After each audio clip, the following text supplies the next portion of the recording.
মা হারানোর শোকে কাতর ছেলে, স্বজনরা ভেঙে পড়ছেন কান্নায়, শোকাহত পুরো এলাকা। রবিবার দুপুরে নিজের চায়ের দোকানে চা বানাচ্ছিলেন শান্তি রানী, পাশে ইউকো খেতে কাজ করছিলেন গুহিরাম রায়। হঠাৎ করেই বৃষ্টি নামে, চায়ের দোকানের ভিতর আশ্রয় নেন গুহিরাম রায় সহ কয়েকজন ব্যক্তি। এমন সময় মেঘের গর্জন, হঠাৎ শুরু হয় বজ্রপাত। ঘটনাস্থলেই মারা যান শান্তি রানী ও গুহিরাম। দোকানত বজ্রপাত হয়েছে, উঠেতে আমার মানুষ খবর দিবা আসিল, কচে অচেতন হয়ে পড়ে আছে।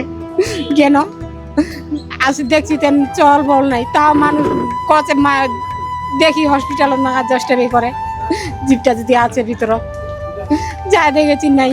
ওখানে বৃষ্টি যখন আসে ওরা মাঠে ছিল, মাঠে থাকার পর ওরা দোকানে নৌকাইতে গেছিল আর কি। নৌকা যাওয়ার পর তখনই বজ্রপাত পড়ছে আর কি। রবিবার দুপুরে ঠাকুরগাঁয়ের পীরগঞ্জ উপজেলার ভোমরাদহ ইউনিয়নের কুশারিগাঁও বলগা এলাকায় এ মর্মান্তিক ঘটনা। বজ্রপাতে আরও দুজন আহত হয়ে হাসপাতালে চিকিৎসা নিচ্ছেন। পানি হয়েছিল, পানি হয়ে আনে, তারপরে কি হয়েছিল না আসলে আমি কই ব্যাপার না, আমি দৌড়ে বাড়ি আইছি। আমি ওখানে ছিলাম, তারপরে 3-4 জন ওখানে ছিল, এরা 3 জন মারা গেল। মারা গেছে 2 জন, আহত বর্তমান 2 জন আছে। বাচ্চাটা নিয়ে গেছে হসপিটালে, এখন মানে বাচ্চাটা কখনো খবর পাওয়া যায়নি। বৃষ্টি ওই চড়ক পরে এনে মারা গেছে। কিভাবে গেল?